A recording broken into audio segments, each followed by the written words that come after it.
तुम्ही अद्रक उत्पादक आहात का? ही एक चूक तुमचे लाखोचे नुकसान करू शकते. नमस्कार शेतकरी बांधवांनो, काल शिरसगाव परिसर तसेच कापूस वडगाव परिसरातील बरेचसे शेतकरी बांधवांचे कॉल आले.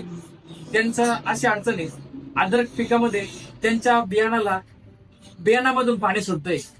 शुद्ध जिजा पोटी फळे रसाळ गोमटी ही संत तुकाराम महाराजांची ओवी. याचा अर्थ असे, बियाणं दर्जेदार आणि उत्तम असेल तर त्याचे फळ देखील गोड असतं. बरेचसे शेतकरी बांधवांनी यावर्षी नवे असल्या कारणाने अशा चुका केल्या आहे की बियाणं निवडताना त्यांनी आले प्लॉट लागलेलं बियाणं निवडले. त्यामुळे त्यांना या समस्याला सामोरं जावं लागत आहे. शेतकरी बांधवांनो, सगळ्यात महत्वाचं, या समस्याला सामोरं जाताना याला जागेवर कसं थांबवायचं, त्यासाठी पर्याय काय तर होण्याचं कारण खराब बियाणं.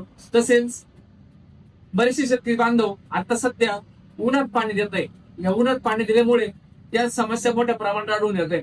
योग्य आळवणी करून व योग्य ड्रिंचिंग करून हे आपण थांबवू शकतो. लगेच ते जागेवर स्टॉप करू शकतो, बुडापासून थांबवू शकतो. त्यासाठी आपण स्क्रीनवर दिलेल्या नंबरवर संपर्क साधा आणि आमच्या असेच नवीन नवीन व्हिडिओ बघण्यासाठी आमच्या चॅनलला सबस्क्राईब करा, फॉलो करा. धन्यवाद.